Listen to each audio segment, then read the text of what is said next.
I came here for a reason, because there are specific things we've been discussing at my union level where I'm coming from, and that is Metal and other Union Workers Union, which is organizing workers in the construction sector. Comrade Nekongo, you have touched very important things, and I think some of those things are of interest to us workers. But before we start with that, I would like to ask a question. What is the relation between SPYL and the NUW affiliates? I find it very a bit of interest that we should have kind of dialogue whereby we can be able to talk to each other. Because the union where I'm coming from, for example, we have a youth committees whereby youth, young workers, men and women, they meet and discuss issues affecting them at the workplace. I don't know, probably you can answer me today or anytime. Okay.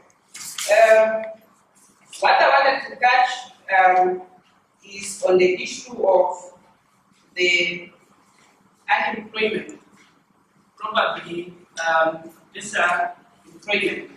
I'm not too sure if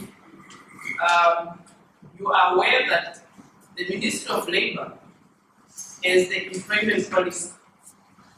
And I think for many years now, since it was agreed upon, employers in this country are supposed to, before they advertise, before they go anywhere, they were supposed to go to the Ministry of Labour and say, we are looking for laborers, and Ministry of Labour can be able to supply those.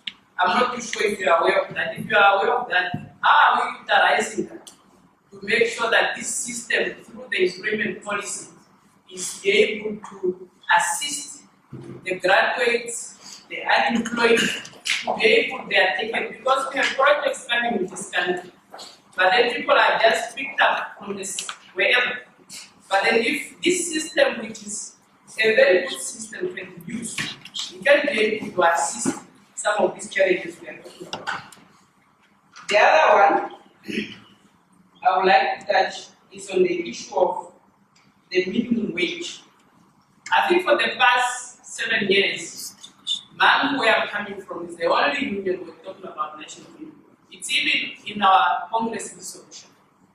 And I'm happy that SPYL now have decided to come on board.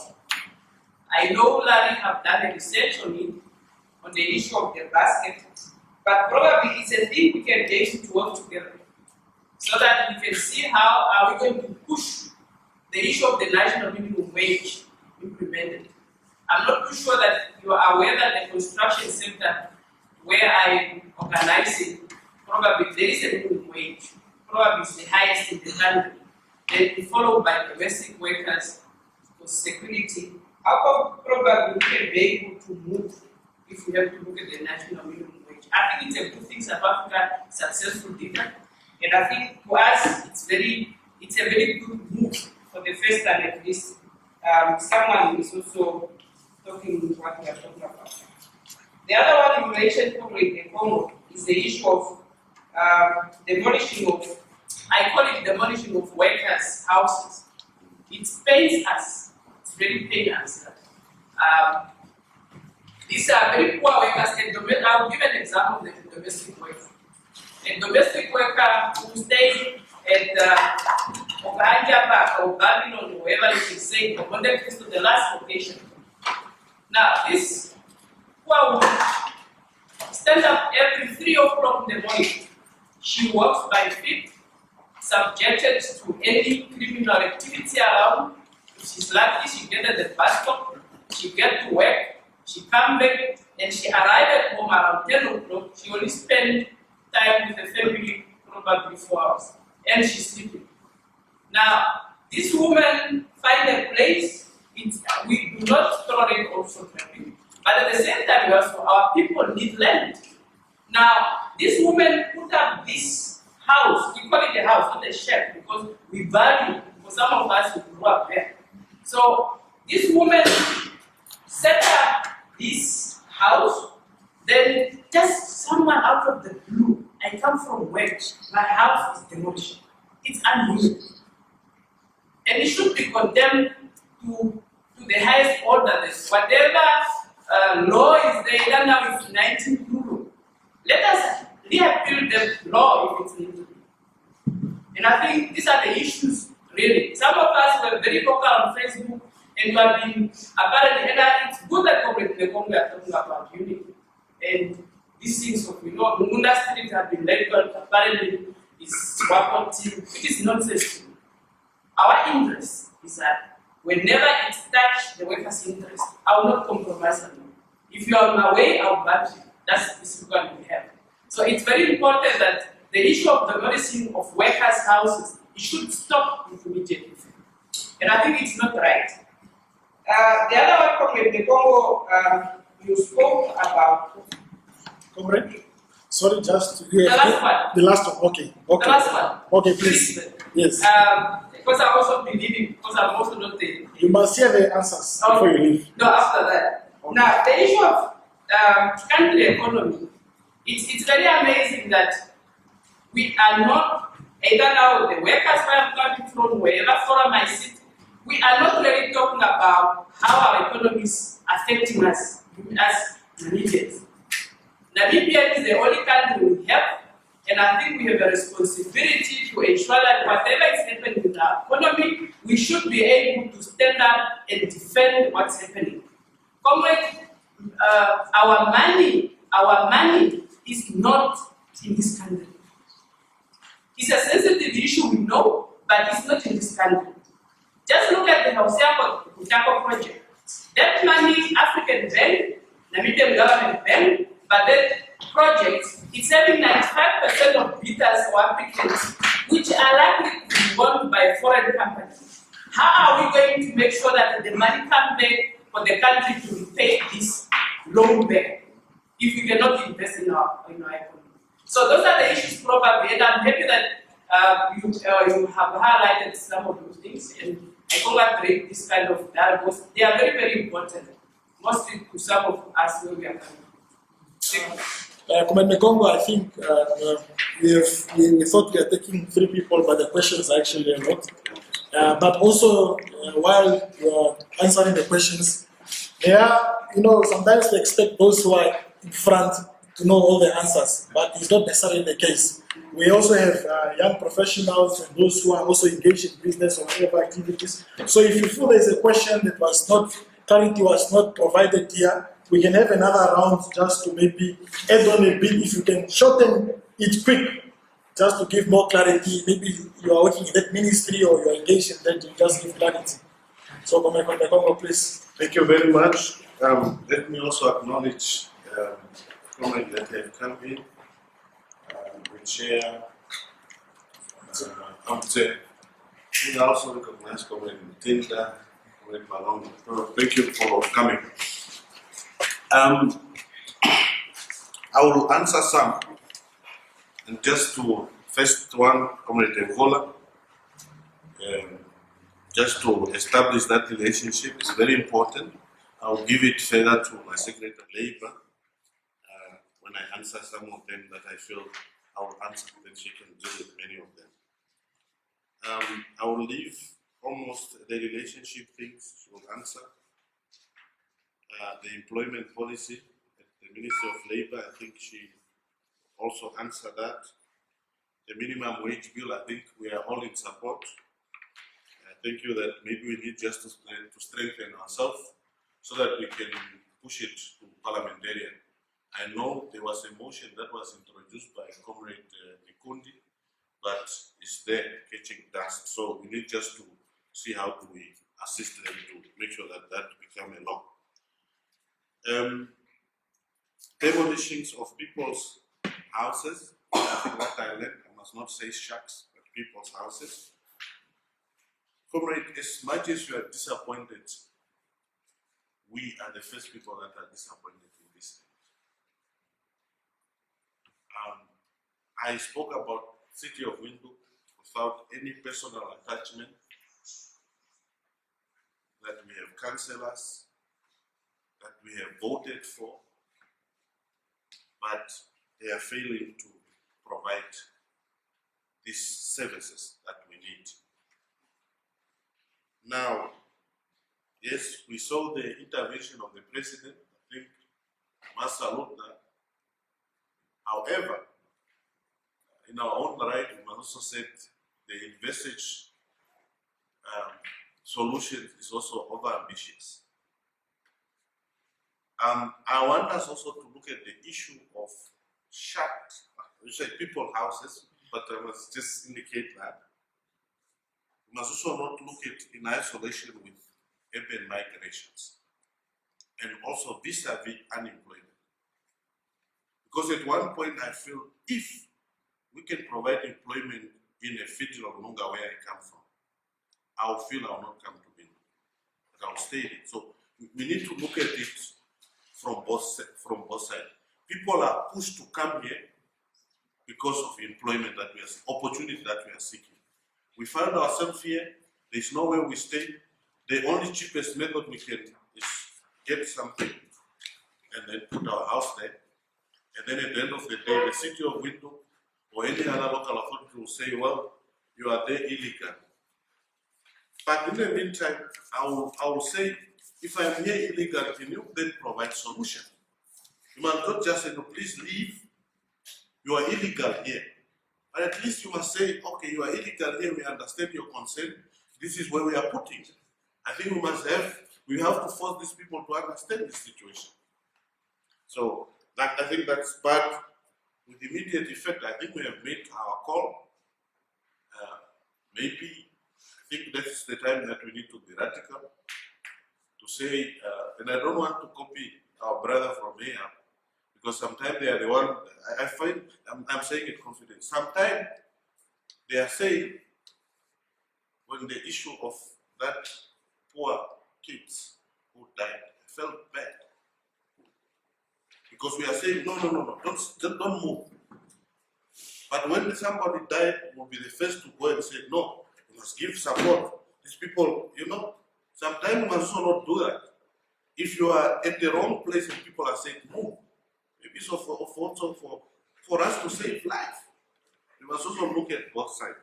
But we must call on these colleagues, honestly speaking, to provide solutions. And all what I normally say is that they must not demolish, but they must discuss and discuss until they find a solution without demolishing. But yes, City of Windhoek will tell them, they will tell you, yes, we are just doing our job. So it's now up to Comrade Emmanuel to see if we can repeal that law. I think you put it correctly. You talk about the very important things, which is a discussion of our next meeting tomorrow. It's true, the money in this country is being shipped up. We must all agree. I must give you a scenario.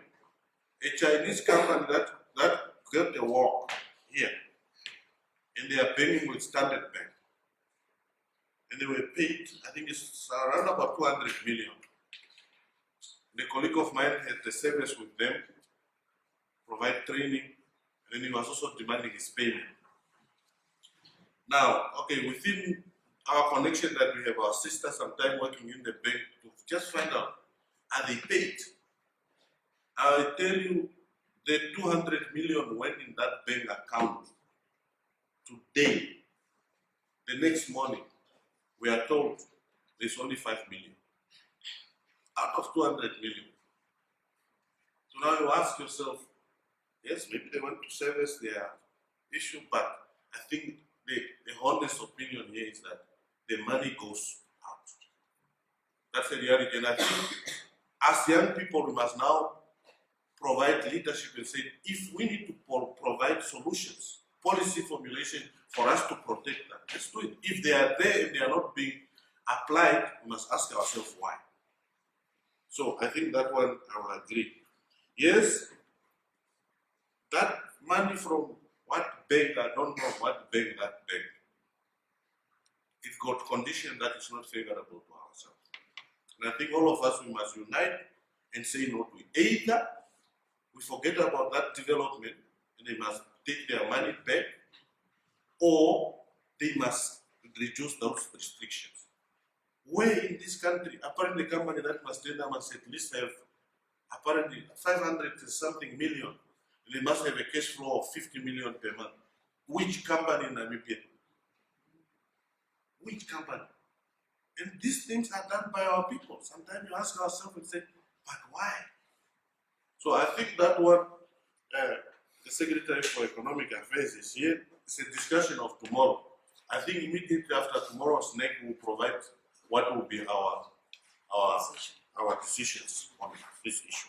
I think we need to stand firm on this, and we can't compromise. Just like I said, we can't compromise with our workers. I said the governor must apologize, or we'll talk about it.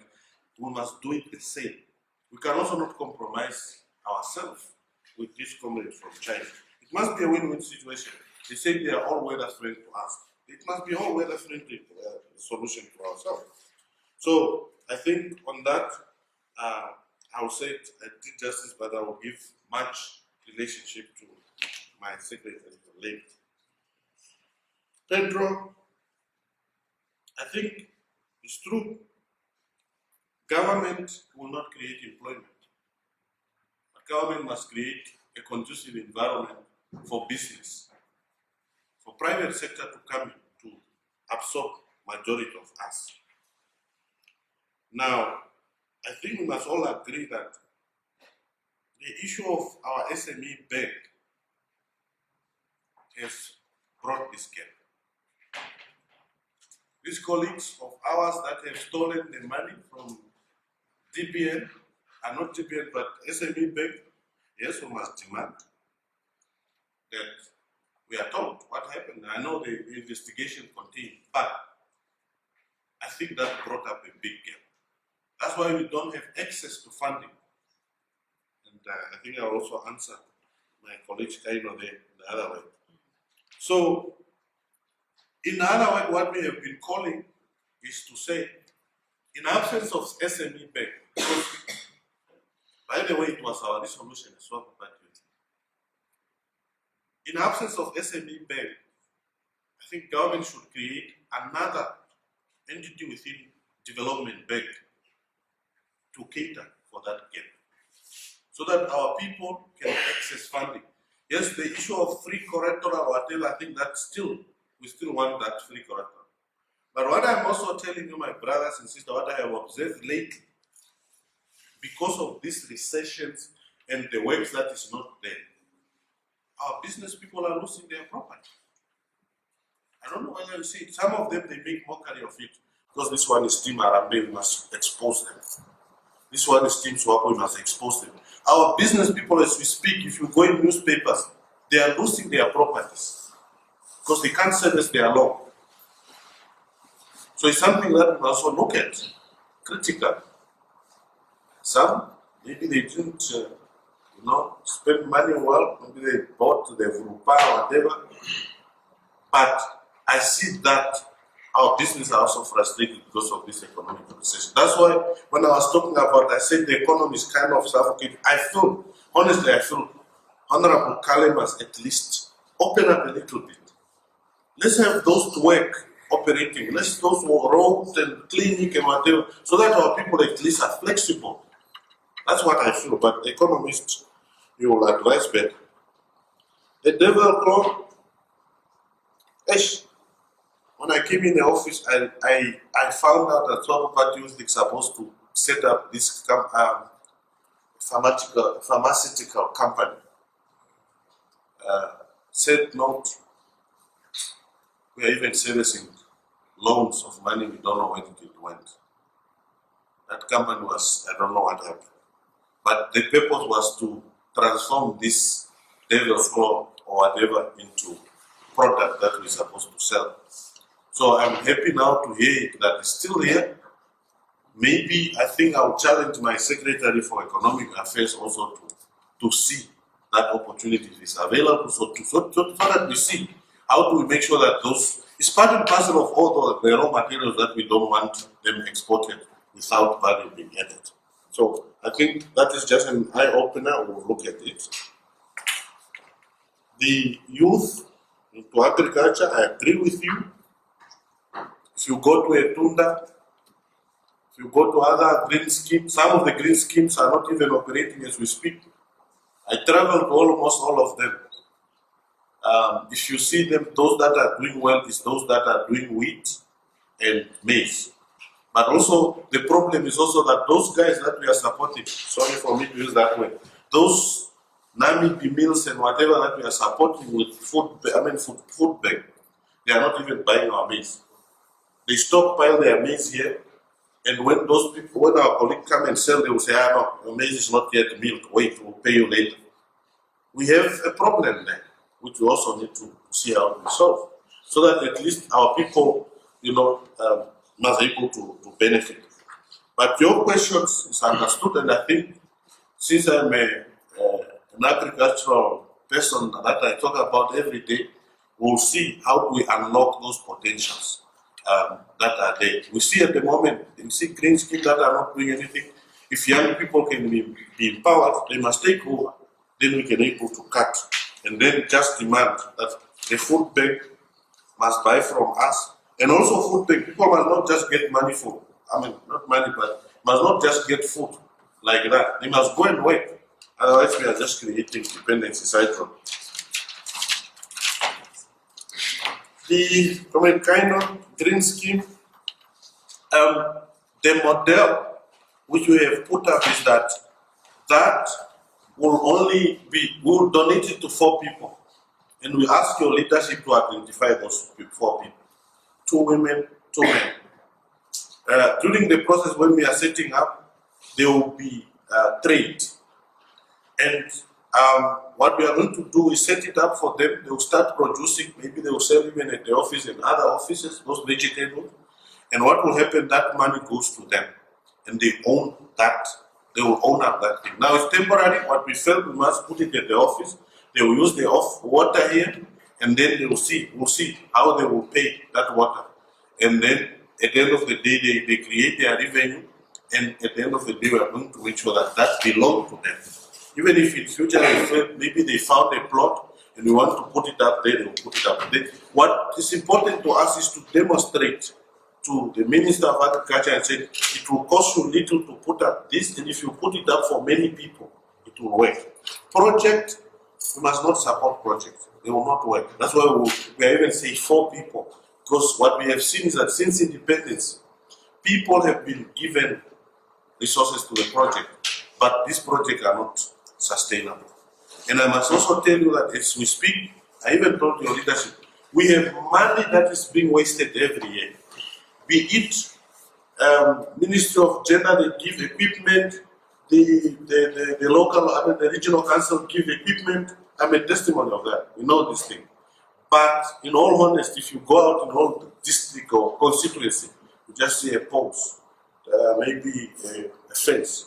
But we spend money, and every year, I think each regional council, maybe they see around about 500,000. But we are saying, can that 500 be utilized for something alone? Not to say 20,000, 10,000, 5,000. Those things are not sustainable, but we keep wasting government money. So project, no, let's talk about business. Capital to start up. I think I want the leadership to look into this issue of 121 youth enterprise development. I think it's through National Youth Council, the Ministry of Youth. I think we need to look at these things. And I saw also another program at the Ministry of Agriculture that I'm fighting, and I think that dialogue is also coming, the consultative is also coming. When it comes to Khomas, they said they will invite me, let's also go on it. Because there's a 1.4 billion that I think is coming also from those there, from aid for agriculture. But what I see there, our elder want to buy tractor and what, but there is allocation of 1.4 billion. I think let's be on lookout so that we can go and contribute to that discussion to make sure that that money be utilized optimally. What I have seen personally, I felt the elder just want to get the retirement package because they want to buy tractor, they want to buy the honey, all those things. But I said, why are we not talking about maybe 121 people there to to say, can that enterprise now be given even a borehole machine? They go and drill water.